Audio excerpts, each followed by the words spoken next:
Khalil,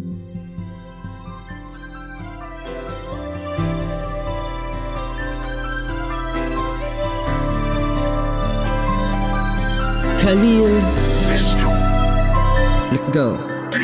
Minsan aking naisip kung mahal ba ko o di na ng Panginoon dahil sa aking mga problema na dahilan kung bakit tumulo aking luha at walang ibang kumakampi, sariling huna.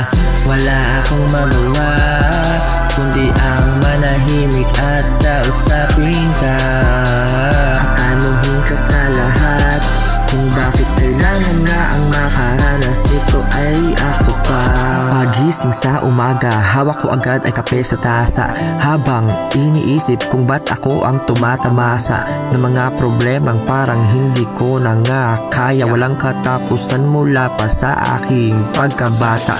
Pinanganak ako nung ika-20 ng Nobyembre. Masagana aming buhay nung hindi pa nangyayari ang mga bagay na kung saan magulang ko ay naghiwalay. Wala akong pinanigan at di ako naging pilay. Tumayo ng mag-isa gamit sarili kong paa. Naging bulag sa panlalait ang aking mga mata at pinilit na tahakin ang daan kahit maligaw. Galit sa puso at sa isip na parang gustong bumitaw.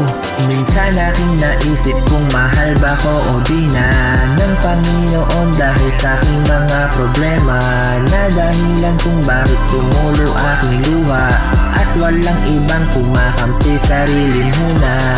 Wala akong magawa kundi ang manahimik at kausapin ka at anuhin ka sa lahat kung bakit kailangan na ang makaranas nito ay ako pa.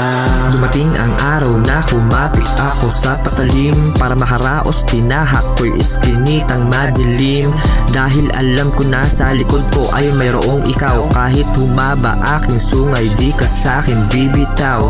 Kaya walang iba, di ako papayag na ako ay husgahan dahil tanging ikaw ang tagapanood ko sa aking pinagdaanan. Malungkot na pinanggalingan na muntik ko ng sukuan. Mga katanungan na di ko alam kung mayroon bang kasagutan. Kailan kaya matutupad ang aking panalangin? Nasagutin mo ang tanong kung ba't nangyari sa'kin ang ganitong sitwasyon, parang di ko kakayanin. Minsan tuloy naisip ko kung may galit ka sa'kin. Minsan aking naisip kung mahal ba ko o di na ng Panginoon dahil sa aking mga problema na dahilan kung bakit tumulo aking luha at walang ibang kumakampi, sariling huna.